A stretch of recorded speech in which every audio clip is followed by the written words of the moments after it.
Assalamualaikum warahmatullahi wabarakatuh. Selamat pagi Healthizen dan Civitas Hospitalia RSUD Ciawi. Jumpa lagi di acara PDKT, Podcast Kesehatan Terkini RSUD Ciawi. Tema kita pagi ini adalah sosialisasi vaksinasi COVID-19. Dengan pembicara di samping kanan saya adalah Dr. Devi Astri, spesialis penyakit dalam. Selamat pagi, Dok. Dan juga ada Dr. Nugrahani Arya Dewi atau yang biasa dipanggil Dr. Arya. Dengan moderator saya sendiri, Dr. Berti.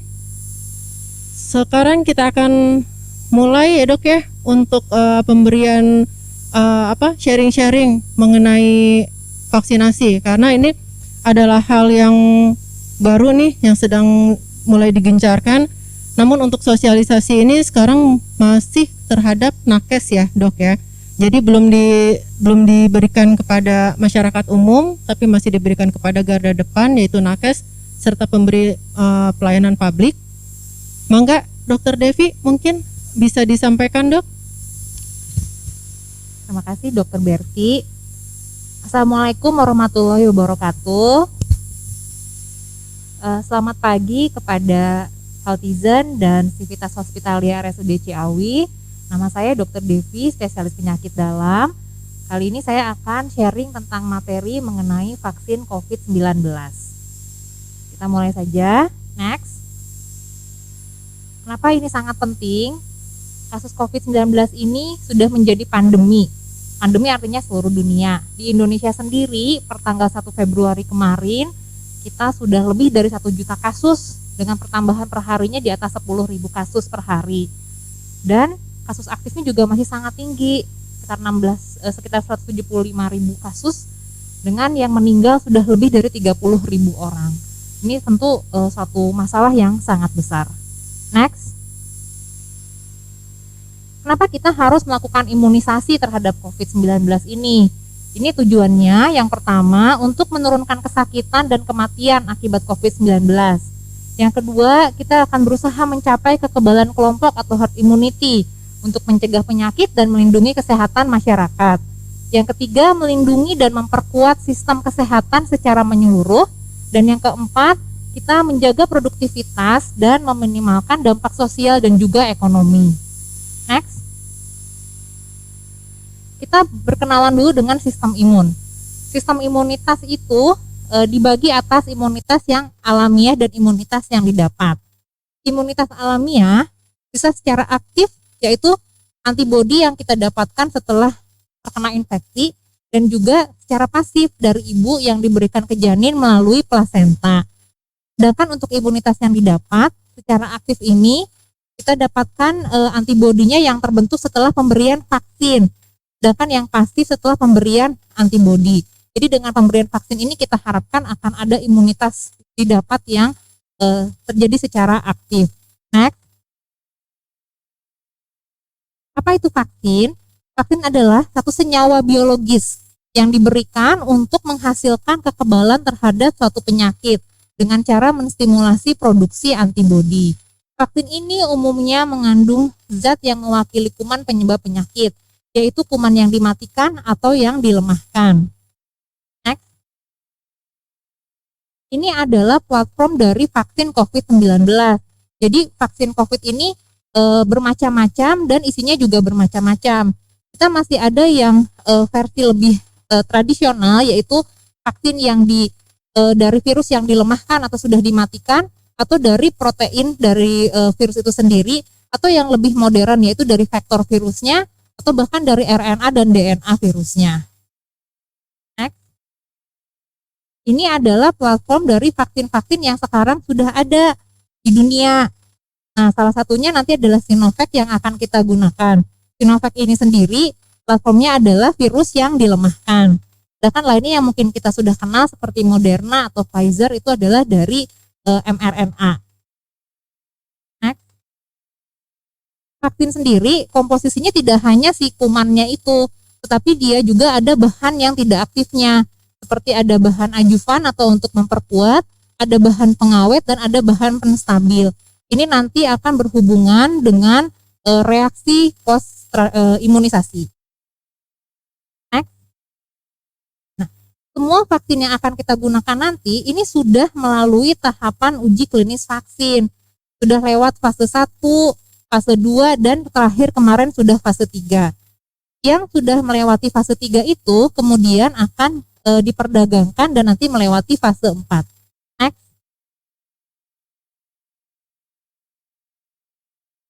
Nah, dari hasil penelitian vaksin Sinovac di Indonesia sendiri didapatkan bahwa dia aman dan memiliki imunogenisitas sekitar 99% serta efikasi 63,5%.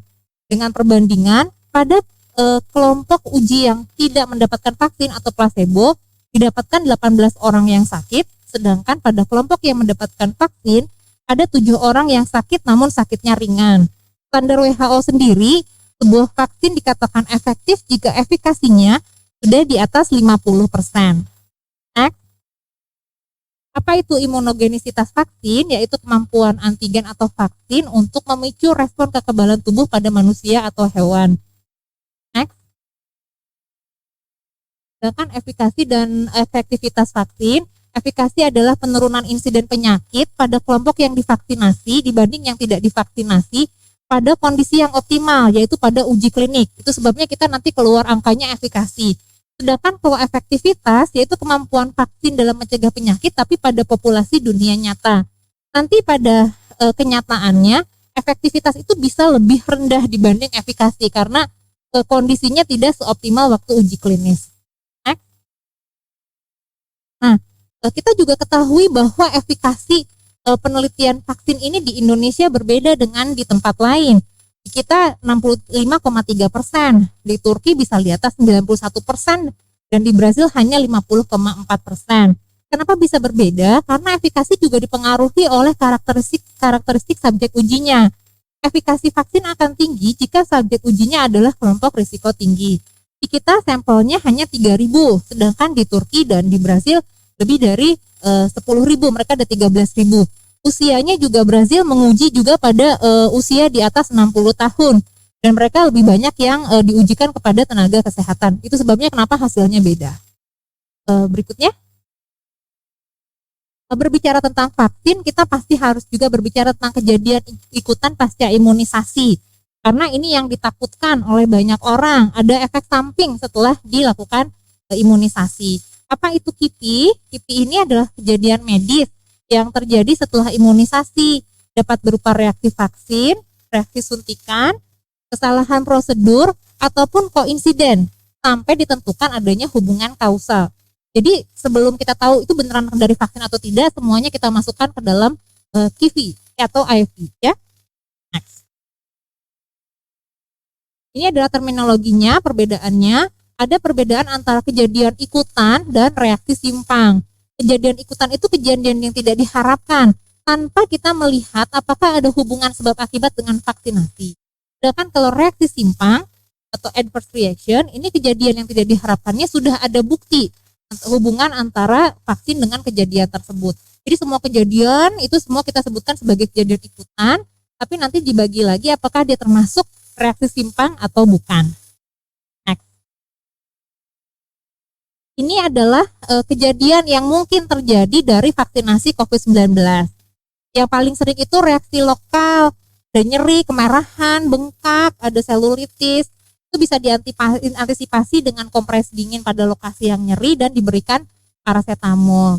Yang kedua reaksi sistemik, mungkin nanti akan ada rasa demam, nyeri-nyeri seluruh otot atau sendi, ada lemah badan, nyeri kepala. Ini juga tidak usah khawatir, bisa diantisipasi dengan minum lebih banyak, diberikan kompres dingin, paracetamol, dan memberikan pakaian yang lebih nyaman. Reaksi lain yang mungkin lebih berat, bisa terjadi reaksi alergi seperti urtikaria dan angioedem, bisa pingsan, atau yang paling berat adalah anafilaksis. Ini disebabkan adanya antigen dalam vaksin atau tadi komponen-komponen lainnya, stabilnya, pengawetnya, atau bahan ajuvannya. Next. Ini contoh reaksi ringan. Ini umum terjadi, tidak usah takut, bisa sembuh sendiri, hampir tidak perlu obat, tapi yang harus diyakinkan adalah pasiennya atau misalnya kalau pasiennya masih kecil, orang tua pasiennya bahwa ini tidak apa-apa. Next. Reaksi berat ini jarang terjadi, dan biasanya dia self-limiting. Yang paling berat itu adalah anafilaksis. Dia memang berpotensi fatal, tetapi dapat diobati tanpa efek jangka panjang. Next. Ini adalah rancangan dari Kementerian Kesehatan untuk vaksinasi di Indonesia. Karena jumlah vaksin ini memang terbatas ya. Kita sebagai petugas kesehatan dan nanti petugas publik akan masuk dalam periode pertama ini. Next. Ini adalah pengadaan vaksin. Untuk saat ini vaksin yang sudah ada adalah Sinovac yang terbuat dari virus yang sudah dilemahkan tadi. Nanti kedepannya akan ada beberapa jenis vaksin lainnya tapi juga dengan jumlah yang tidak banyak, jumlahnya masih terbatas. Next. Bagaimana kalau sudah dapat panggilan untuk vaksinasi? Nah, ikut screening. Kalau screeningnya baik, langsung ikut vaksinasi. Sedangkan jika punya penyakit peserta, konsultasikan dulu dengan dokter yang merawat. Jika belum bisa ikut imunisasi tahap 1 karena penyakit penyertanya itu, diobati dulu, nanti dapat ikut pada tahap selanjutnya. Next.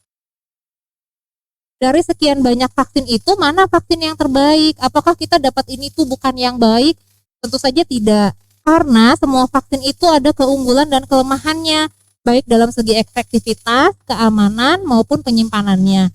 Saat ini vaksin yang dipilihkan untuk kita, yang diberikan dari Sinovac itu, dianggap yang terbaik untuk kondisi saat ini karena itu juga memikirkan rantai dingin untuk penyimpanannya dan efektivitasnya yang sudah cukup dan keamanannya. Dia memang efektivitasnya tidak setinggi vaksin yang mRNA, tetapi lebih aman karena efek samping yang ditimbulkan tidak seberat vaksin dari mRNA. Berikutnya, ini rekomendasi PABDI tentang pemberian vaksin. Sebetulnya disusunnya berdasarkan pemberian vaksin saat uji coba vaksin Sinovac yang tahap 3 kemarin. Ya, berikutnya. Yang bisa ikut vaksin adalah dewasa sehat usia 18-59 tahun yang belum pernah terdiagnosis COVID, tidak ada penyakit infeksi yang akut, tidak hamil dan menyusui, tidak alergi, dan tidak ada komorbid lain. Jika ada komorbid nanti akan ada penilaian lainnya. Next. Next. Ini adalah contoh-contoh penyakit yang apakah dia layak atau tidak layak untuk diberikan vaksin. Rata-rata yang tidak layak itu adalah infeksi-infeksi akut tadi, adanya keganasan, atau penyakit autoimun, atau ada komorbid seperti diabetes atau hipertensi yang belum terkendali. Next. Nanti mungkin kita bisa bahas diskusi lebih lanjut ya. Next.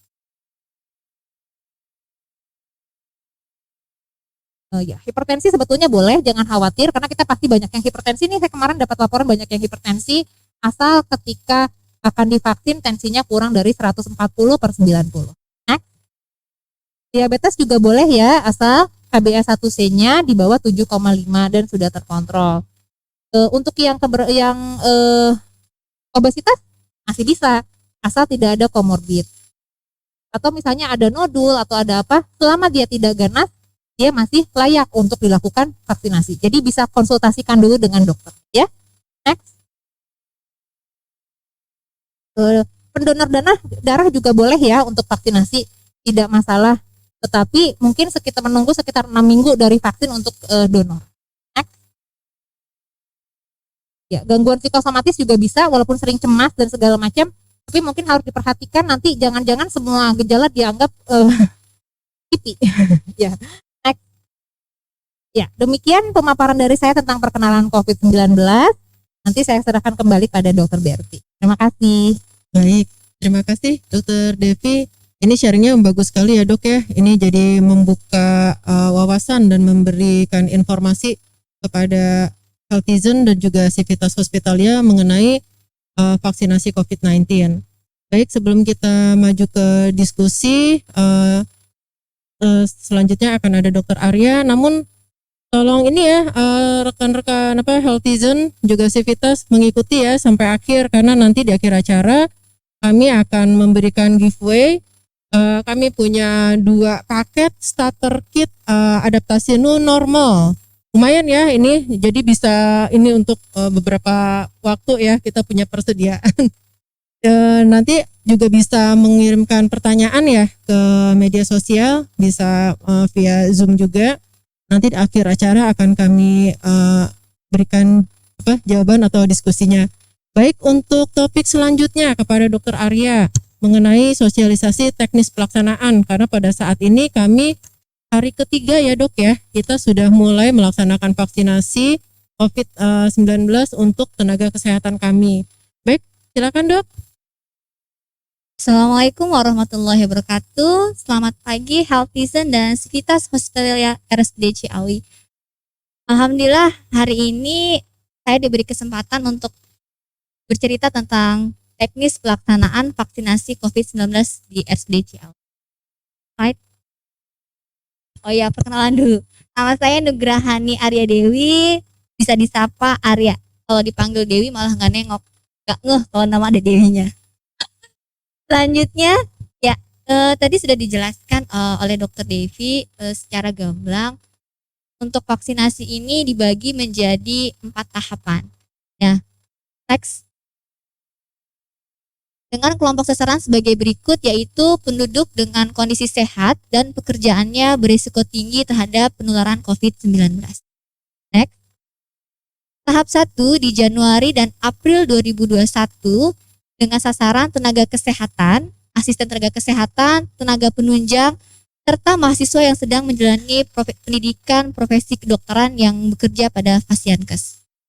Jadi untuk kami di RSUD Ciawi alhamdulillah sudah mulai di pekan pertama Februari dengan sudah 123 sasaran dok kemarin, dan hari ini sudah jalan di hari ketiga.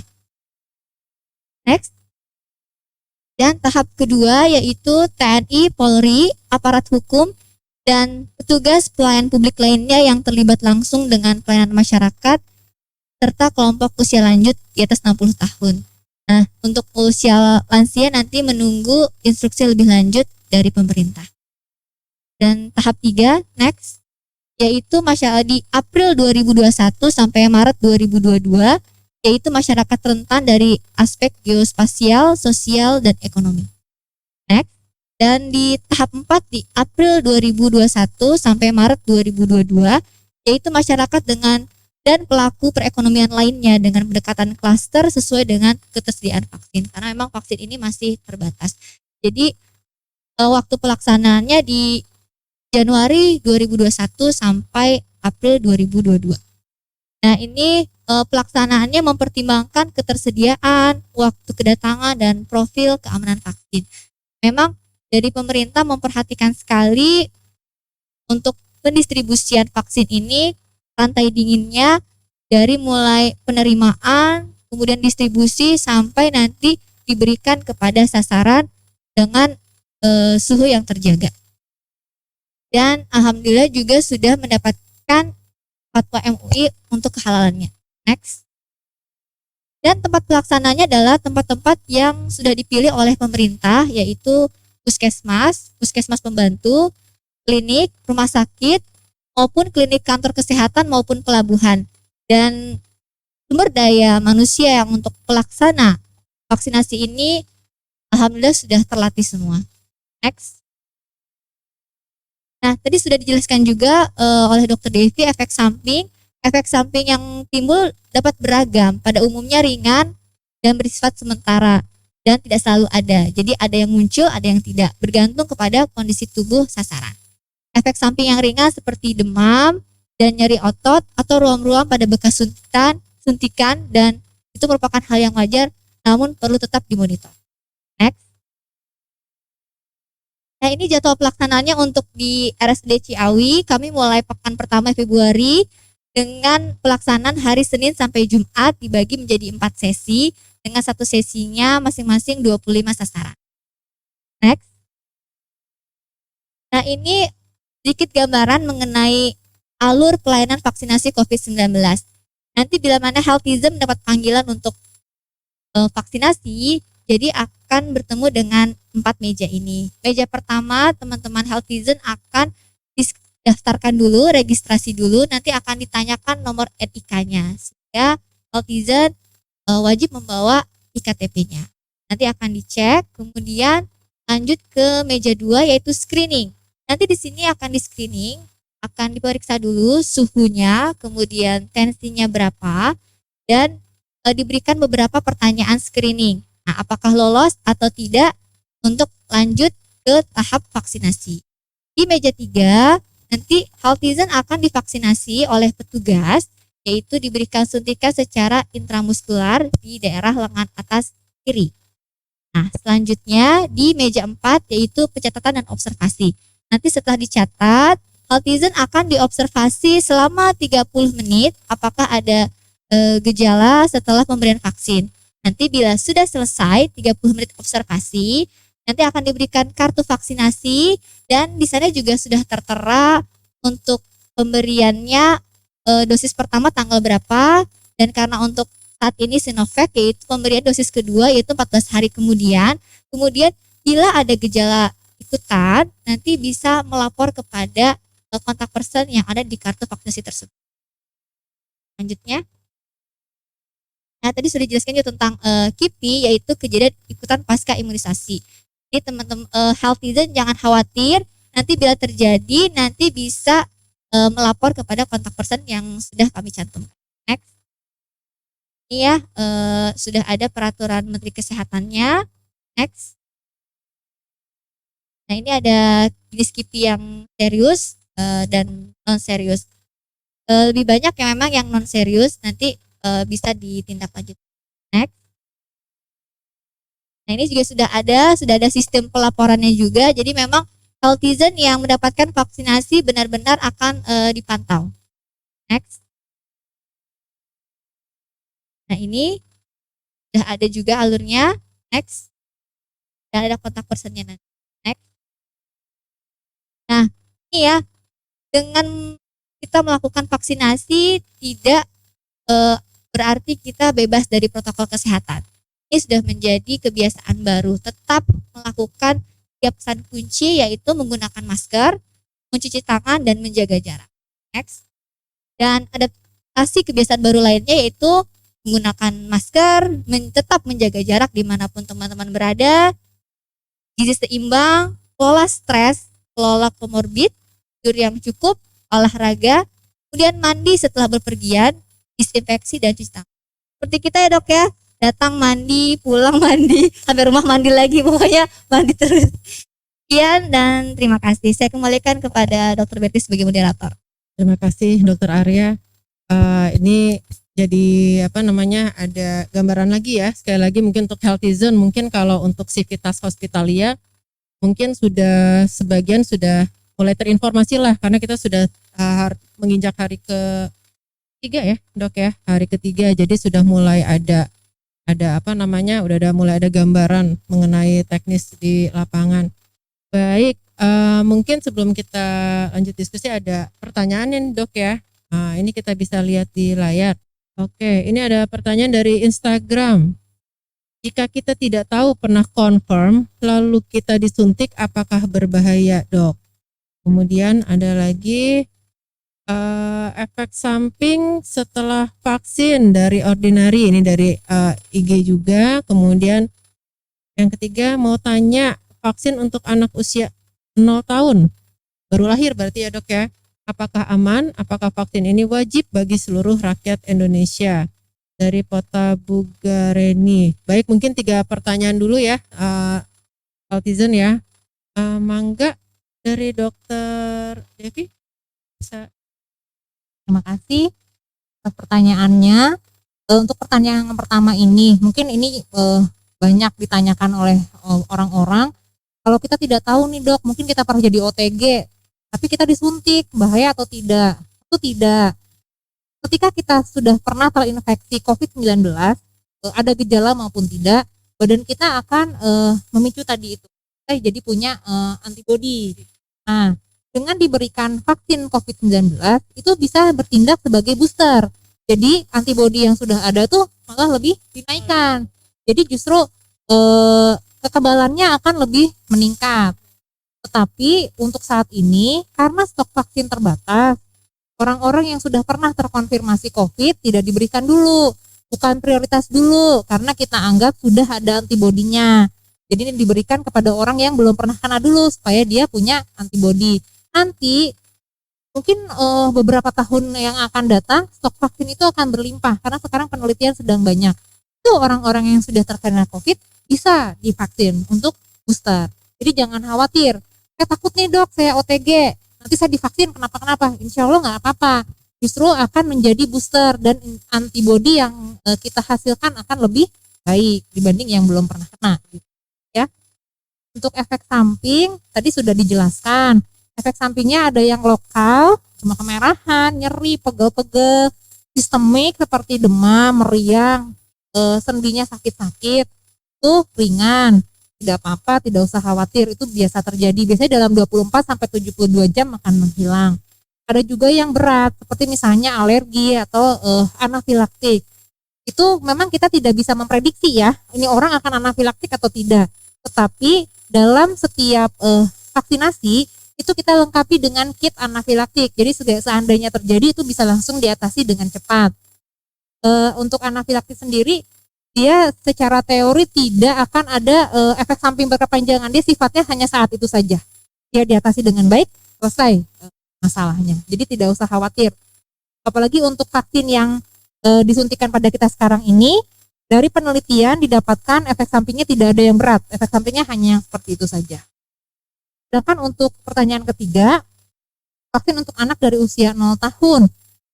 Sayangnya penelitian itu baru untuk orang di atas 18 tahun. Jadi di bawah itu kita belum lakukan vaksinasi untuk saat ini. Kedepannya dia akan wajib untuk seluruh rakyat Indonesia. Tetapi itu tadi kembali ke keterbatasan stok vaksin kita. Jadi kita pilih untuk orang-orang yang memenuhi kriteria dulu. Yang belum memenuhi kriteria belum bisa kita vaksin. Untuk anak karena penelitian untuk vaksin anak sendiri belum ada, jadi belum dilakukan. Gitu. Terima kasih dok.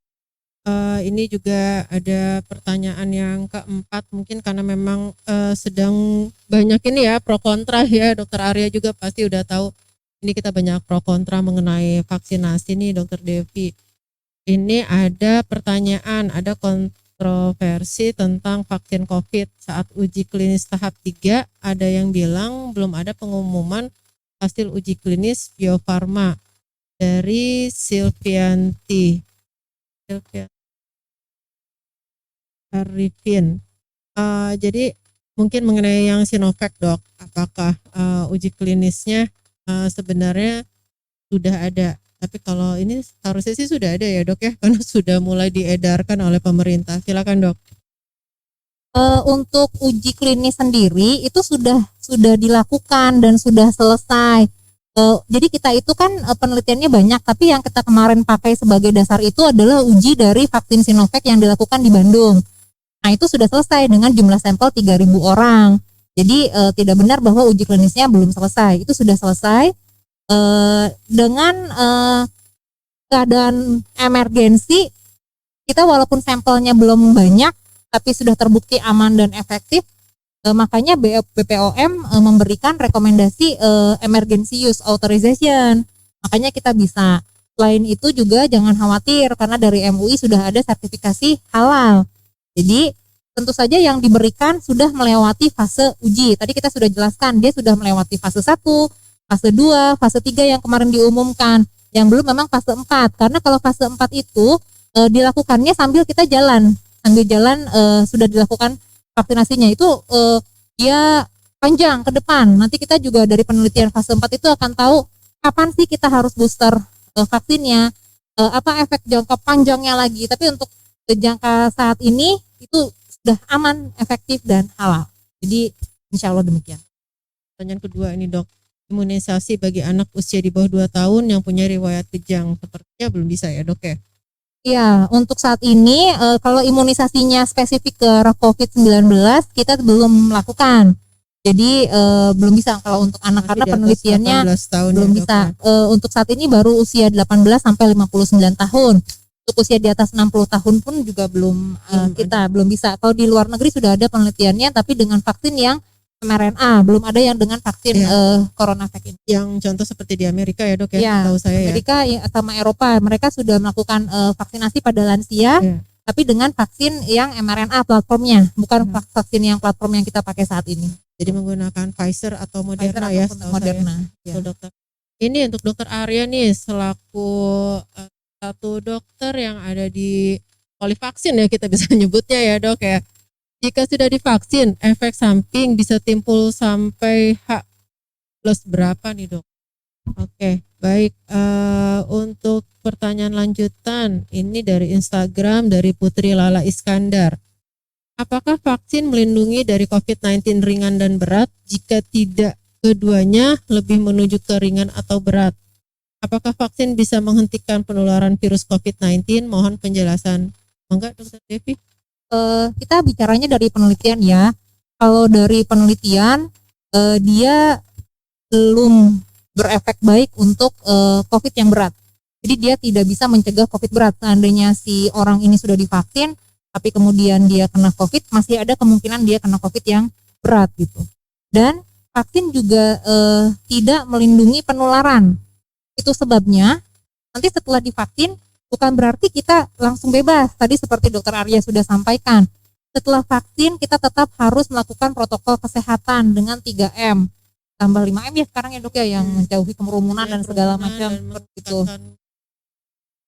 Karena vaksin itu hanya satu bagian kecil usaha kita untuk melindungi diri dari COVID-19 ini. Dia tidak bisa menggantikan peran protokol kesehatan. Dia hanya memberikan sedikit tambahan. Mungkin kalau kita masak, dia hanya bagian bumbunya gitu ya, sedikit gitu.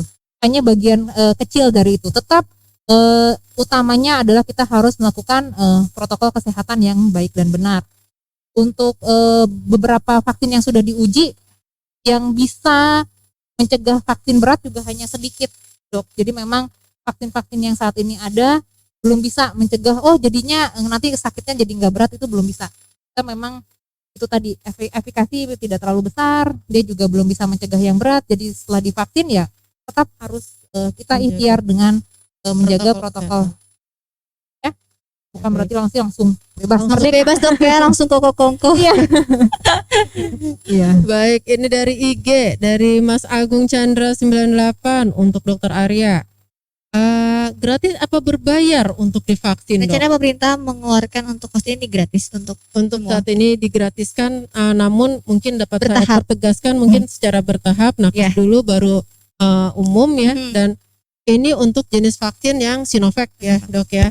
Kalau misalkan nanti ke depannya mungkin setahu saya akan masuk juga ya Dokter Devi ya untuk vaksin platform lain, tapi mungkin akan jadi berbayar mungkin ya, seperti itu. Kita belum tahu rencana pemerintah ke depannya, tapi sejauh ini untuk yang saat ini sudah ada itu semuanya gratis. Gratis ya. Oke, baik, terima kasih dok. Jadi sedikit tambahan untuk vaksin yang dosis pertama itu misalnya merek A. Nanti dosis kedua juga harus merek yang merek sama. A. Betul, Gitu. harus sama ya dok ya. Makanya tuh benar-benar di meja 4 dicatat. Baik, terima kasih Dokter Arya. Baik, dari Facebook, dari Mbak Yunita. Untuk penderita stroke, Dokter Devi, apakah boleh vaksin? Untuk penderita stroke ini banyak syaratnya untuk dia boleh vaksin. Untuk saat ini ya, apakah dia usianya masih di bawah 60 tahun? Karena ketika dia usianya di atas 60 itu udah otomatis untuk saat ini kita tunda ya. Dan apakah dia ada komorbid? Stroke itu jarang terjadi sendiri. Dia biasanya ada komorbidnya. Apakah ada hipertensi, ada diabetes. Nah itu juga harus dilihat apakah hipertensi dan diabetesnya sudah terkendali atau belum. Kalau belum ya belum bisa. Betul. Dan apakah stroke-nya ini masih fase akut? Nah ketika stroke-nya masih fase akut itu juga tidak bisa. Untuk tahu kapan masih fase akut atau tidak itu bisa dikonsultasikan dengan dokter saraf yang merawat.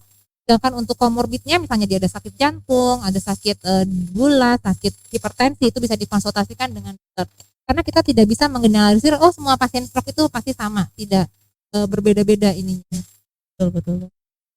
Baik, lanjut Dokter Devi, dari Zoom ada pertanyaan dari Putri Lala. Apakah boleh penderita penyakit autoimun atau sistemik seperti SLE, lupus, vaskulitis, rematik atau autoimun lainnya, dan penyakit seperti kanker, kelainan darah, defisiensi imun, dan pernah menerima transfusi darah, apakah boleh divaksin? Berapa lama vaksin ini bisa melindungi dari COVID-19?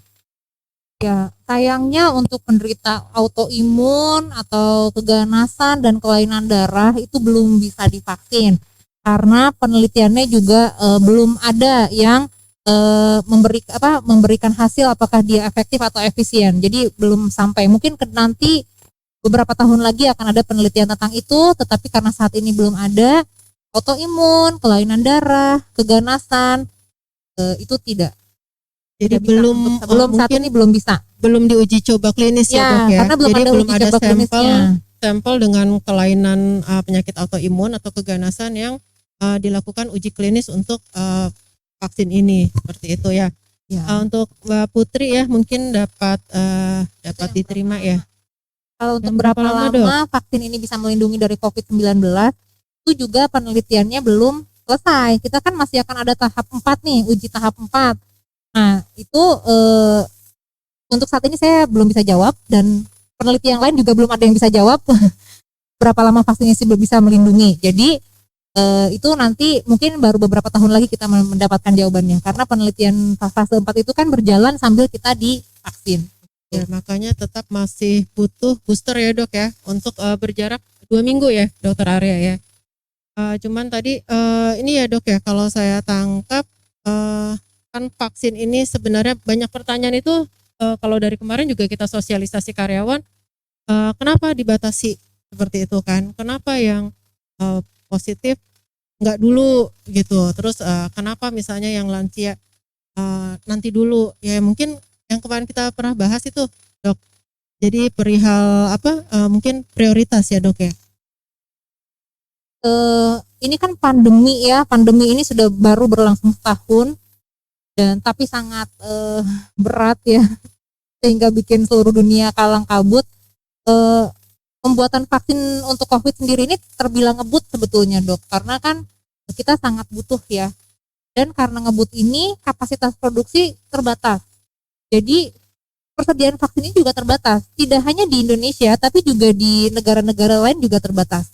Kita cukup beruntung karena kita dapat stok vaksin karena memang pemerintah sudah lebih cepat udah memesan dari awal gitu. Sedangkan banyak negara-negara berkembang lain yang justru belum kebagian vaksin sampai sekarang karena stoknya terbatas. Nah, karena stoknya terbatas, kita membuat prioritas mana yang akan divaksin duluan. Itu sebabnya kenapa orang-orang kita prioritas untuk vaksin saat ini. Bukan berarti karena jadinya nanti kenapa-kenapa gitu, bukan karena akan saya udah pernah kena COVID terus kalau divaksin jadi sakit jadi apa, tidak. Tapi karena dia kan sudah terkena. Tadi kan kita sudah bahas tentang sistem imunitas ya.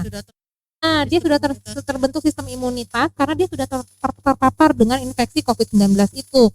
Jadi dianggap dia masih punya, walaupun kita tidak tahu apakah dia si imunitas itu akan melindungi dia berapa lama. Tapi setidaknya dia udah punya. Jadi kita prioritaskan pada orang yang belum pernah kena, yang belum punya gitu. Karena kalau nanti dia dapat, nanti yang belum dapat malah nggak kebagian vaksin gitu. Yeah. Jadi kalau ini tunggu vaksinnya nanti sudah banyak. Sekarang ini perusahaan-perusahaan farmasi dunia itu sedang dikebut untuk memproduksi vaksin secara massal. Ya. Jadi mungkin kepada healthizen ya yang mengikuti acara ini, jadi mungkin dapat dipahami mengapa pemerintah melakukan skala prioritas. Kenapa? Karena nakes itu yang paling terpapar ya, Dokter Arya, terpapar paling awal untuk COVID ini. Makanya diberikan kepada nakes terlebih dahulu serta kepada pemberi pelayanan publik. Ini ada satu pertanyaan lagi nih. Oh, dua malah ini. Ini untuk Dokter Arya dari Agung Chandra 98. Sudah kita jawab ya. Pemberian vaksin ini untuk nakes gratis dan untuk masyarakat awam rencananya pemerintah nanti akan memberikan vaksin gratis juga. Jadi kami masih menunggu keterlanjutannya. Yang mudah-mudahan ya kita bantu dengan doa. Jadi pemerintah juga bisa menyediakan buat masyarakat. Rencananya sih diberikan juga secara gratis. Ya, Walaupun tadi mungkin ada platform yang berbeda, nanti mungkin berbayar. Yang penting mungkin sekarang karena ada skala prioritas terhadap nakes dan jangan khawatir ya, nggak kebagian gitu ya. Hanya ini permasalahan mengenai skala prioritas terlebih dahulu. Baik, Dokter Devi dari Putri Lala Ada pertanyaan lagi nih. Ini kayaknya calon penerima door prize nih, Dok. Karena dia banyak banget ya Putri Iya nih, ya kalau aktif kita loh ya, perhatikan. aktif. Aktif sekali. Kalau hiperhidrosis apakah boleh vaksin, Dok? Ini tergantung penyebab hiperhidrosisnya apa. Kan bisa juga penyebab hiperhidrosisnya misalnya karena tirotoksikosis, yang itu bisa karena autoimun, itu nggak boleh. Tapi kalau misalnya hiperhidrosisnya karena anxiety, rasa cemas, kayak gitu itu masih boleh.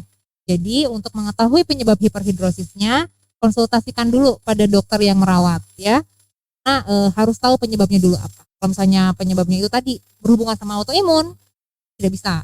Kalau tidak, masih lebih karena psikosomatis, kecemasan, itu masih. Tambahan juga dokter, kemarin tuh kan kami target sasaran kan 80 orang ya per Iya. hari. Nah, beberapa orang itu datang tapi sudah dengan konsultasi. Jadi saya memang tidak bisa divaksin karena advis dari dokternya. Jadi memang kalau punya healthizen yang punya comorbid, lebih baik konsultasi dulu. Walaupun nanti pada saat screening akan ditapis sih gitu ya, memiliki penyakit atau tidak, terkontrol atau tidak. Tapi lebih baik konsultasi dulu kalau yang punya penyakit-penyakit penyerta. Tapi kalau misalnya kita juga banyak seperti dokter Arya bilang tadi yang baru ketahuan pas lagi Oh, pas lagi pas ini, di screening ya. pas Jadi lagi ditunda. registrasi screening baru ketahuan. Lagi di screening ketahuan punya hipertensi, baru tahu karena baru ditensi, katanya belum pernah ditensi biasanya gitu, baru ketahuan ada sakit ini sakit itu saat lagi screening. Nah kalau itu terjadi jangan takut, jangan maksa untuk saya mau ini aja, pokoknya mau apapun yang terjadi saya mau divaksin, ya gak gitu juga ya. Ya, kebagian vaksin mungkin ya, Dok ya. Bagian vaksin, kendalikan dulu komorbidnya karena kita juga mau semuanya aman ya. Untuk apa kita memaksakan vaksin padahal kondisi badannya tidak memungkinkan misalnya Ya, seperti betul. itu. Jadi misalnya lagi flu, lagi sakit, lagi apa, tunggu sembuh dulu, pastikan dulu bukan COVID juga gitu. Terus nanti kalau sudah sehat bisa kembali lagi karena kan sebetulnya vaksinasi ini ada jangka waktunya kan. Nah selama jangka waktu itu bisa memperbaiki dulu komorbid baik, kalau ada infeksi obati dulu. Ya, soalnya kemarin juga saya sempat ke sana juga, ada yang misalnya ternyata bawa hasil HbA1c-nya ternyata di atas ya, di atas 7,5%, dan jadi ternyata kira ditunda seperti itu ya, Dok ya. Jadi memang sangat dibutuhkan sekali Pada untuk saat screening itu benar-benar jujur. Ini nih kejujuran Jujur, yang kejujuran. penting. Bener nih gitu. Pada saat di screening tidak ada gejala flu, batuk, 7 hari terakhir tidak gitu ya. Tadi pas saat screening ya gagal screening juga jadinya. Iya, soalnya kenapa dibutuhkan kejujuran? Karena untuk menghindari KIPI gitu. Jadi kepada Healthizen dan juga Civitas Hospitalia dihimbau ini di awal dibutuhkan kejujuran. Jadi kalau misalnya memang punya penyakit penyerta, hipertensi atau yang tadi sudah disampaikan oleh Dokter Devi, atau misalkan ternyata sedang kurang fit ya, intinya kurang fit ya, Dok ya. Jadi mungkin lebih baik disampaikan sehingga oleh tim dokter nanti di sana dapat dinilai apakah bisa lanjut atau tidak. Kita harapannya safe buat semua. Betul. Kalau kemarin juga sempat awal itu kita yang perdana itu ada yang KIPI tapi ternyata karena dia belum sarapan ya, Dok. Iya. Jaga ya. Habis dinas kalau nggak salah itu, Dok. Jadi dia belum habis dinas malam, belum sarapan, dia langsung vaksin. Jadi setelahnya itu langsung tegang mungkin. Kang ya, ada mual lapar juga kali ya. Iya. Karena lapar. Oke. Jadi sarannya sarapan dulu. Kalau kata temen saya makan enak dulu ya, Dok ya. Boleh deh. Boleh. Satu lagi Dokter Arya, ini kalau saya pertanyaan pribadi. Kalau ini mungkin Healthizen belum ada yang kepikiran nih. Kalau misalnya tadi kan kejadian nih, ternyata pas lagi mau vaksin, taunya lagi nggak fit nih, lagi flu, lagi ini. Itu gimana, Dok? Pas datang ternyata kan ditunda. Tadi yang kata Dokter Devi harus ditunda karena misalnya HbA1c-nya terlalu tinggi atau misalnya sedang flu. Itu yang bersangkutan bagaimana nih untuk reschedule? Boleh dapat tips info nggak? Nanti akan kemarin yang tidak jadi divaksin kami catat nomor HP-nya, nanti akan kami tindak lanjuti lagi. Berarti nanti tinggal menunggu dari Iya. tim dokternya ya, dari tim vaksinnya ya. Betul. Oke, baik. Baik, mungkin cukup sampai sini ya, Dok. Apa Dokter Devi, Dokter Arya ada yang tips-tips yang mau disampaikan lagi nih? Intinya tetap harus prokes ya. Tetap yang utama tetap ya. Karena mungkin banyak healthizen mungkin yang awam yang masih belum paham bahwa memang kadang-kadang ada beberapa vaksin itu perlu booster ya dok. Mungkin seperti cacar air ya, seingat saya itu harus ada booster. Kemudian kayak acervix juga itu harus ada booster. Itu butuh booster karena untuk menguatkan ya dok, kayak seperti. Baik, mungkin kita sampaikan di sini ya dok untuk materi ya.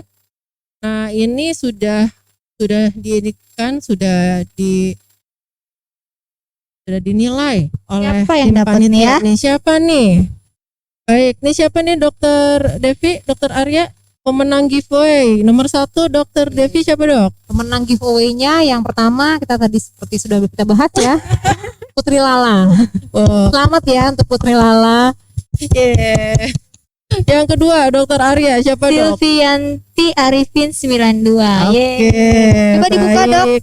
Dapat apa itu di balik tas Ini itu? semua starter kit ya, Healthizen, Civitas Hospitalia.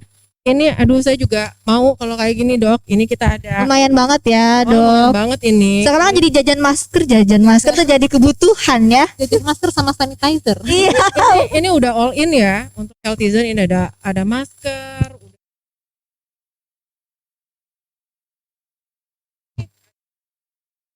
Ya. Ini kayaknya sangat-sangat bermanfaat untuk era new normal ini. Demikian. Baik. Untuk yang sudah memenangkan tadi siapa Putri Lala dan Sylvia, syarat pemenangnya itu yang pertama adalah wajib mengikuti semua media sosial RSUD Ciawi Official, Instagram, FB, Twitter, dan YouTube. Kemudian akun tidak boleh di private karena fungsinya kami akan mengontak ya, untuk mengontak kepada para pemenang. Oke baik, mungkin kami cukupkan sampai di sini. Kepada Dokter Devi, Dokter Arya, kami ucapkan terima kasih banyak untuk sharing-sharingnya. Terima kasih Insya juga, Allah Dokter. sangat-sangat bermanfaat untuk Healthizen dan Civitas Hospitalia RSUD Ciawi.